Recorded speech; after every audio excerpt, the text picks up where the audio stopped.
"Leave me alone," Alice screamed as she slammed her door shut. Alice was at her wit's end with her older brother Gary. No matter what she did, he always found a way to make fun of her. Alice slowly made her way over to her full-body mirror.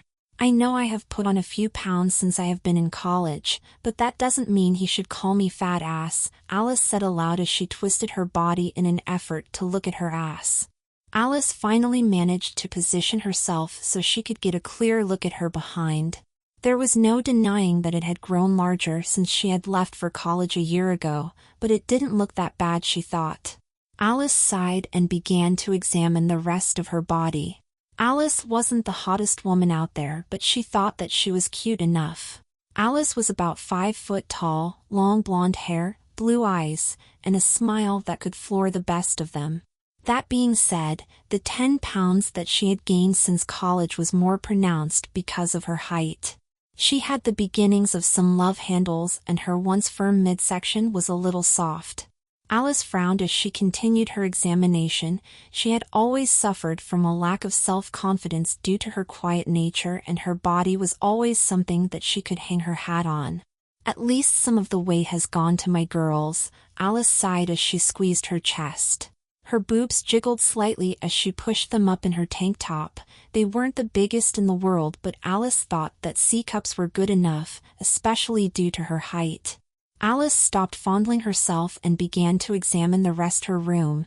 Though she had been gone for a year, everything was just as she remembered it. Alice has the prototypical girl's room: pink wallpaper, boy band posters, and various stuffed plushies. Alice felt a twinge of embarrassment as she scanned through the various stuffed toys.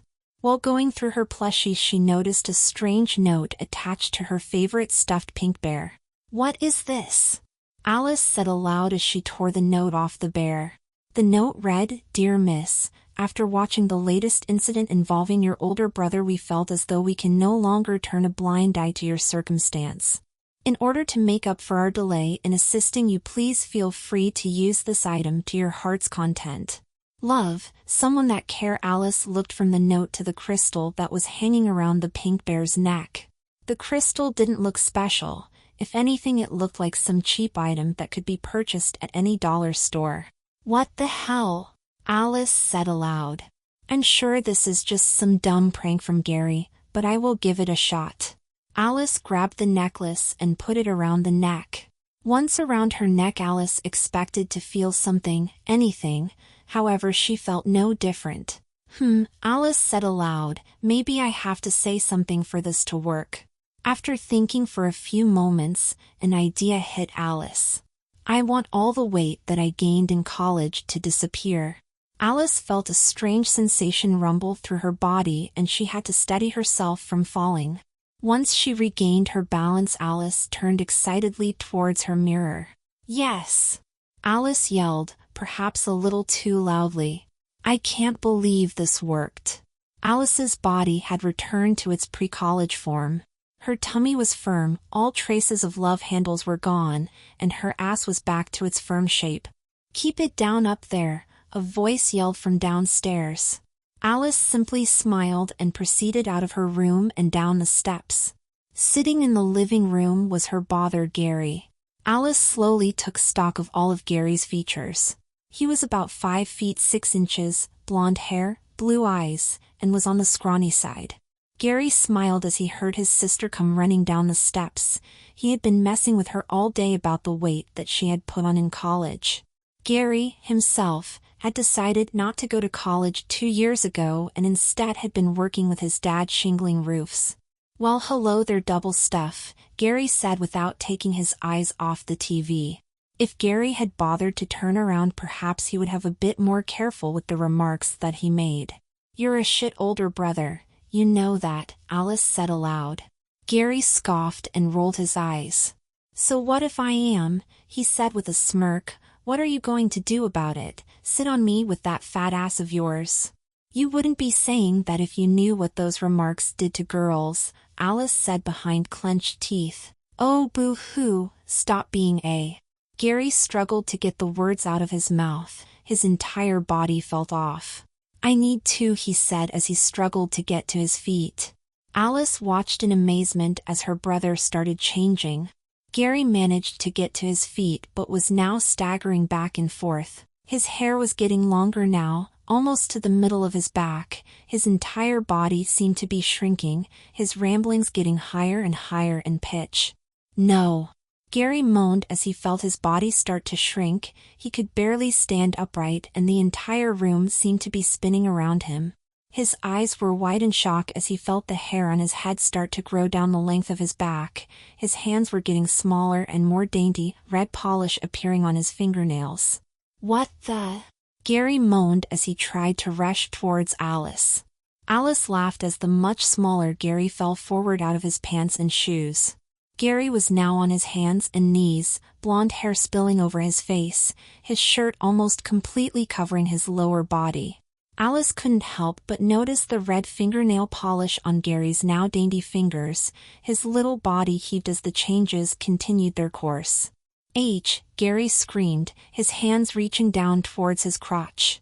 "No, please," he begged as he felt his sex begin to change.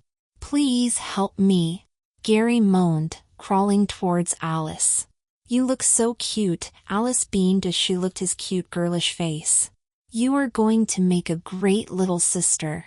"I'm not a," Gary mumbled before passing out at Alice's feet. Alice watched as the changes finished up on the sleeping girl. Gary now appeared to be no more than 12 or 13. Alice was shocked that the crystal could do so much in such a short amount of time.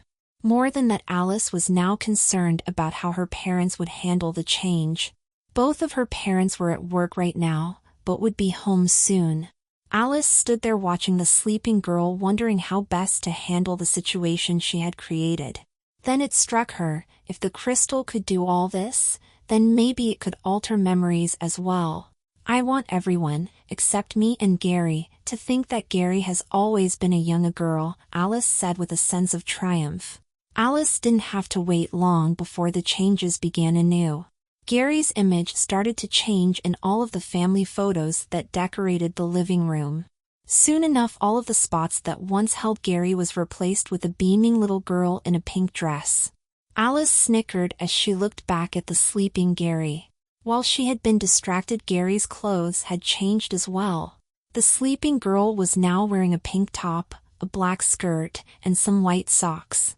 Alice left to the sleeping girl to examine the rest of the house. Gary's old room was now a much girlier version of her own. As Alice continued to roam the house admiring the changes that she had brought forward, she couldn't help but wonder how Gary would handle the changes that she had imposed.